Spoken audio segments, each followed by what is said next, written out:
দশম শ্ৰেণী ত্ৰিভুজ অনুশীলনী 6.5 2 নম্বৰ প্ৰশ্নটো সমাধান কৰিম। প্ৰশ্নত দিয়া আছে পি কিউ আৰ ত্ৰিভুজৰ পি কোণ সমকোণ আৰু কিউ আৰৰ ওপৰত এম এটা বিন্দু।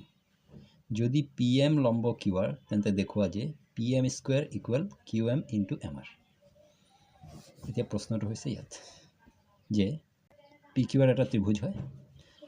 পি কিউ আৰ ত্ৰিভুজৰ পি কোণটো সমকোণ অৰ্থাৎ পিত 90 ডিগ্ৰী আছে আৰু এই পি এম বাহুটো কিউ আৰৰ ওপৰত লম্ব, ইয়াত 90 ডিগ্ৰী গঠন কৰিছে।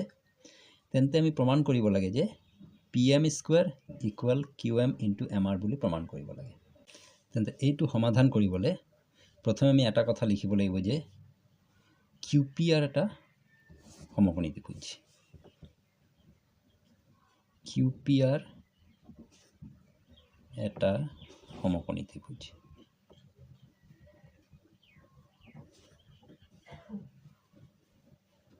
কিউ পি আৰ যদি সমকোণী ত্ৰিভুজ হয় তেন্তে P Q square plus P R square equal Q R square হ'ব। P Q square plus P R square equal Q R square হ'ব। কিদৰে? এইটো পাইথাগোৰাছৰ সূত্ৰৰ মতে।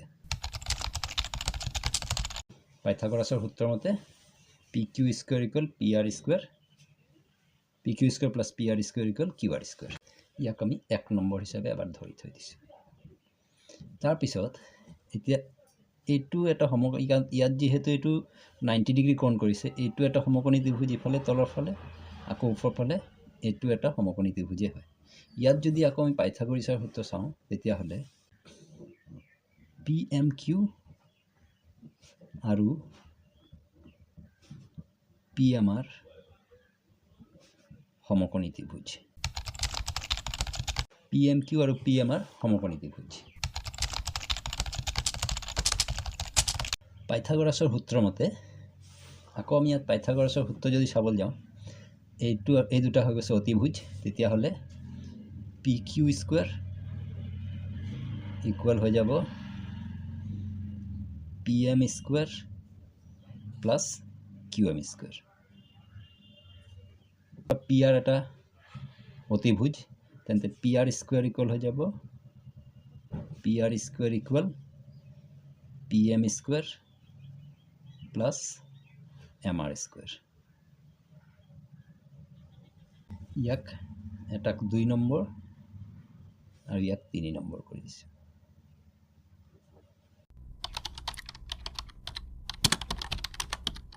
দুই আৰু 3 যোগ কৰি পাওঁ। এতিয়া 2 আৰু 3 যোগ কৰিবলৈ কেনেকৈ কৰিব লাগিব? যদি এনেকৈ সমীকৰণত থাকে সমান চিন থাকিব, দুটা সমান চিনৰ বাবে এটা সমান চিন দিব লাগিব। বাওঁফালৰখিনি বাওঁফালে, সোঁফালৰখিনি সোঁফালে। এতিয়া বাওঁফালে আছে P Q square plus P R square, এটা সমান চিন বহিব আৰু সমান চিনৰ এইফালে এতিয়া সোঁফালৰ দুইখিনি P M square plus Q M square plus P M square plus M R square. এতিয়া P Q square plus P R square, P Q square plus P R square, ইয়াৰ মানটো কিউ আৰ স্কোৱাৰ বুলি উলিয়াই থোৱা আছে। তেন্তে ইয়াত আমি কিউ আৰ স্কোৱাৰ লৈ লওঁ। কিউ আৰ স্কোৱাৰ ইকুৱেল দুটা পি এম আছে, 2 P M square plus Q M square plus M R square. এতিয়া কিউ আৰ স্কোৱাৰ, কিউ আৰৰ মানটো কি হ'ব বাৰু? এইটো হৈ গ'ল কিউ আৰ। কিউ আৰটো যদি আমি চাবলৈ যাওঁ তেতিয়াহ'লে কিউ এম আৰু আৰ এম এই দুটা বস্তু যোগ কৰিলে কিউ আৰটো ওলাব। তেন্তে আমি কিউ আৰ স্কোৱাৰৰ ঠাইত Q M square plus M R square লিখিব পাৰোঁ। তেন্তে কিউ আৰৰ ঠাইত আমি লিখি দিব লাগিব Q M plus M R square, 2 P M square plus Q M square plus M R square. ইয়াত এতিয়া কি হ'ল কথাটো, Q M plus M R whole square মানে ইয়াত A plus B whole square সূত্ৰটো বহি যাব। এ প্লাছ বি হোল স্কোৱাৰৰ সূত্ৰ কি আছিলে? এ স্কোৱাৰ প্লাছ 2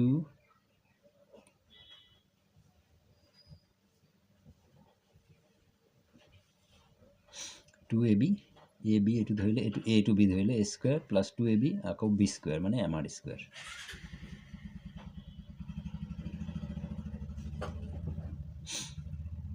আৰু ইয়াত আহি যাব 2pm স্কয়াৰ এইটো একে থাকিব প্লাছ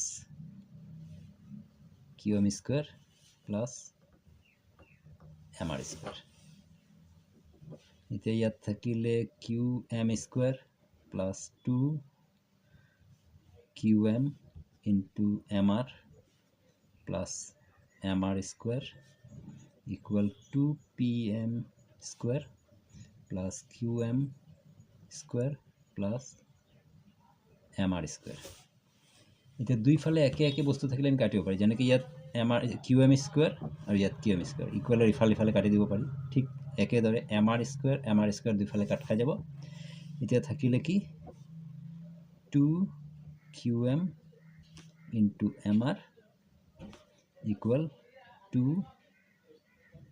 pm square এতিয়া দুই ফালে আকৌ 2 কাটি দিলে তেন্তে আমাৰ প্ৰমাণ আহি গল যে pm square equal qm into mr qm into mr equal pm square এইটো আমাৰ প্ৰমাণ কৰিবলগীয়া আছিল ইয়াত